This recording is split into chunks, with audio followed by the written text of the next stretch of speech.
નમસ્કાર દોસ્તો, આજના નવા વિડીયોમાં તમારું સ્વાગત છે।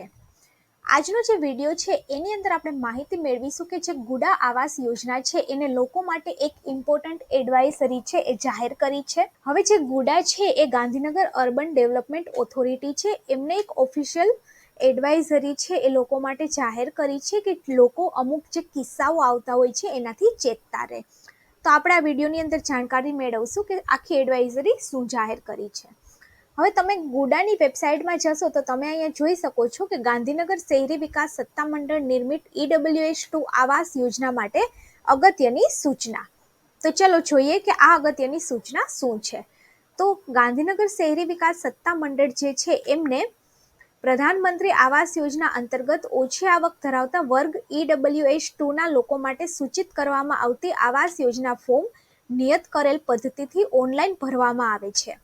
સદર આવેલ ઓનલાઈન અરજીઓની પ્રાથમિક ચકાસણી નિયત કરી અને ફી ભરપાઈ કરેલ હોય તેવા ગ્રાહકોને પારદર્શક પદ્ધતિ અનુસાર કમ્પ્યુટરાઇઝ ડ્રો દ્વારા લાભાર્થી છે એમને નિયત આવાસ છે એની ફાળવણી કરવામાં આવતી હોય છે। આવાસના ફોર્મ છે તમે ફક્ત ઓનલાઈન જ ભરી શકો છો, આ માટે કોઈ પણ પ્રકારની ઓફલાઈન કામગીરી છે એ કરવામાં આવતી નથી। અમુક એવા કિસ્સાઓ આવે છે કે જેમાં લોકો કહે છે કે આવાસ યોજનાના ઓફલાઈન ફોર્મ ભરાશે, તમારે આટલી ડિપોઝિટ ભરવાની હોય છે, તમને આ જગ્યાએ મકાન લાગી જશે। તો આ જે સરકારે છે જાહેર કર્યું છે કે આવાસ યોજના માટેના જે ફોર્મ છે એ તદ્દન ઓનલાઈન પદ્ધતિથી જ ભરવાના હોય છે, આમાં સંપૂર્ણ પારદર્શકતા છે।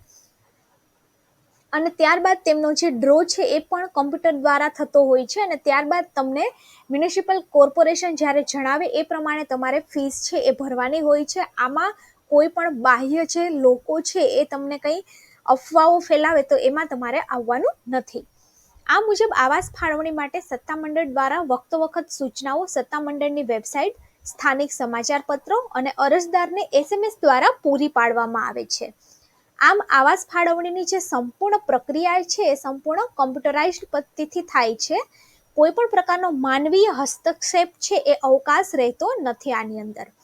આ રીતે ઓનલાઈન ભરાયેલા ફોર્મ અન્વયે આવાસ ફેળવવા માટેનો ડ્રો ઓનલાઈન કરવામાં આવશે, જે માટેની નિયત તારીખ, સમય તથા ઓનલાઈન ડ્રોની સંપૂર્ણ પ્રક્રિયા જોવા માટે લાઈવ ગુડાની વેબસાઇટ પર પ્રસિદ્ધ છે એ કરવામાં આવશે, જેથી આવાસ મેળવવા માટે કોઈ પણ પ્રકારની લોભાવણી વાત છે એની અંદર લોકોએ આવવું નહીં અને ગેરમાર્ગે દોરાવવું નહીં। અને જરૂર જણાય તો તમારે વિકાસ સત્તામંડળ જે કચેરી છે એનો સંપર્ક કરવો। જ્યારે કોઈ તમને એવું કહે કે તમને આવાસ યોજનાની અંદર હું ઘર અપાવી દઈશ, તમારે આટલા પૈસા ભરવાના છે, તો આવા કોઈ લોભામણીની અંદર લોકોએ આવવાનું નહીં, કારણ કે આવાસ યોજના છે એ સંપૂર્ણ ઓનલાઈન અને પારદર્શક કમ્પ્યુટરાઇઝ્ડ પદ્ધતિથી થતું હોય છે।